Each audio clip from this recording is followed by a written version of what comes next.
اعوذ باللہ من الشیطان الرجیم بسم اللہ الرحمن الرحیم امن ھذا الذی ھو جند لکم ینصرکم من دون الرحمن، بھلا وہ کون ہے جو تمہارا لشکر بن جائے اور تمہاری مدد کرے رحمان کے مقابلے میں؟ ان الکافرون الا فی غرور، نہیں ہے یہ کافر مگر دھوکے میں آ گئے، بہکاوے میں آ گئے۔ امن ھذا الذی یرزقکم من امسک رزقا، پھر بھلا کون ہے وہ جو تمہیں رزق دے سکے اگر اللہ اپنے رزق کے خزانوں کو روک لے؟ بل لجوا فی عتو و نفور، نہیں، یہ لوگ اپنی شرارت میں اور نفرت میں بہت آگے بڑھ گئے۔ افمن یمشی مکبا، یہ آیت بہت اہم ہے حکمت قرآن کے اعتبار سے، فلسفے کے اعتبار سے۔ افمن یمشی مکبا علی وجہہ اہدی امن یمشی سویا علی صراط مستقیم، دو انسانوں کا تصور کرو، ایک شخص وہ ہے کہ جو اوندھے منہ پیٹ کے بل گھسٹ رہا ہے، ایک وہ جو سیدھا کھڑا ہے، سیدھے راستے پر چل رہا ہے۔ کون ہوگا زیادہ ہدایت پر؟ اس میں نقشہ کھینچ دیا گیا ہے۔ جو لوگ حیوانی سطح پر زندگی بسر کر رہے ہیں صرف انسٹنکٹس کی وجہ سے زندہ ہیں، پیٹ، معاشی جدوجہد اسی کے لیے زندہ ہیں، گھسٹ رہے ہیں اسی میں۔ اس اوندھے پڑے ہوئے انسان کے مانند نہیں جنہیں آگے کا کچھ پتہ نہیں، آگے کہاں جانا ہے، وہ تو ان کے انسٹنکٹس انہیں چلا رہے ہیں، بالکل اینیمل لیول کے اوپر زندگی گزار رہے ہیں، اوندھے منہ۔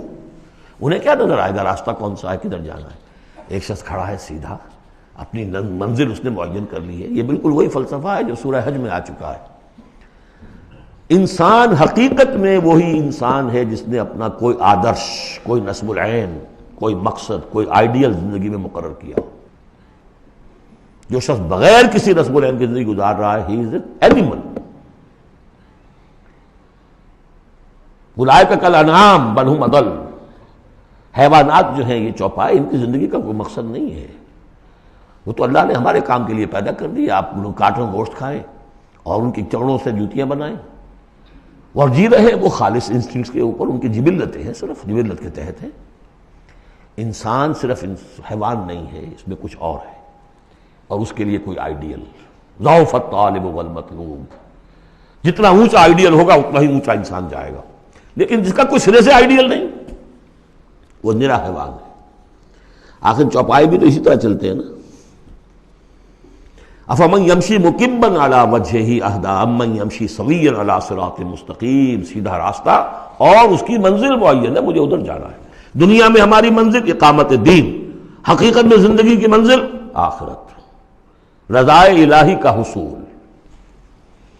قل ھو الذی انشأکم وجعل لکم السمع والابصار والافئدہ، کہہ دیجئے وہی ہے جس نے تمہیں انشاء، اٹھانا، تمہیں بنایا، بڑھایا، وجعل لکم السمع والابصار والافئدہ، تمہیں کان دیے، آنکھیں دی اور دل دیے یا عقل دی۔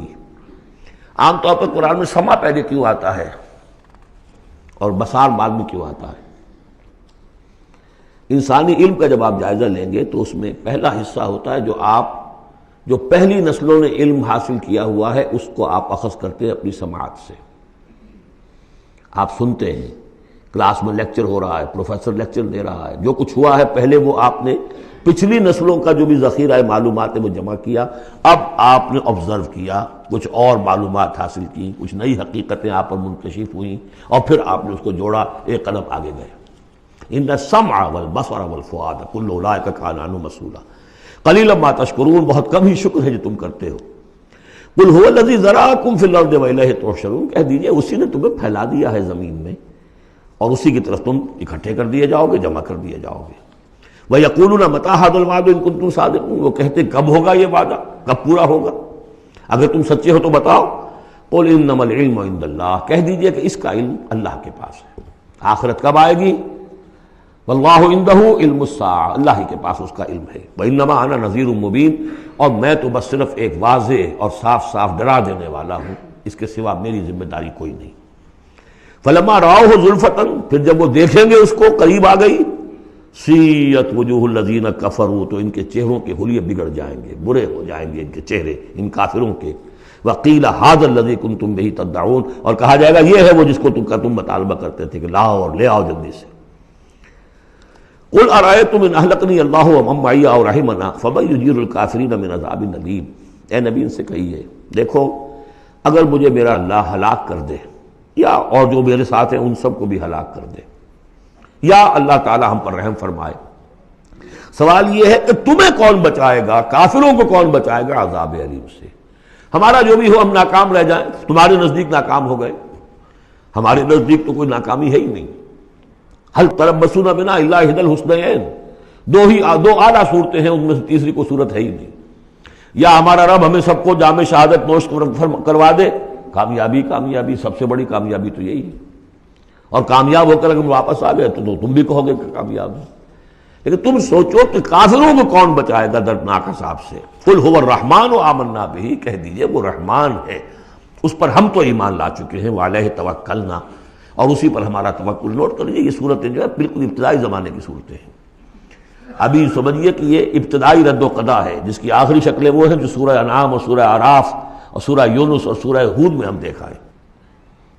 فَسَتَعْلَمُونَ مَنْ هُوَ فِي ضَلَالٍ مُبِينٍ، تو عنقریب تمہیں معلوم ہو جائے گا کہ کھلی گمراہی میں کون تھا، ہم تھے یا تم تھے۔ قُلْ أَرَأَيْتُمْ إِنْ أَصْبَحَ مَاؤُكُمْ غَوْرًا، ذرا ایک بات پر اور غور کرو، اگر تمہارا یہ پانی جو زمین کا ہے وہ نیچے اتر جائے، کبھی کبھی ایک دم بہت جو ہے ایک الارم ہو جاتا ہے کہ پانی کی سطح نیچے جا رہی ہے، بارشیں کم ہوئی ہیں، پانی کی سطح نیچے جا رہی ہے، کہاں سے لائیں گے پانی؟ وہ تو پھر بھی ابھی ایک حد تک ہی نیچے جاتی ہے، یہ پانی اور نیچے چلا جائے۔ فَمَنْ يَأْتِيكُم مِّن مَّاءٍ مَّعِينٍ، کون ہے وہ جو لائے گا تمہارے پاس وہ پانی صاف نتھرا ہوا پانی؟ صدق اللہ العظیم۔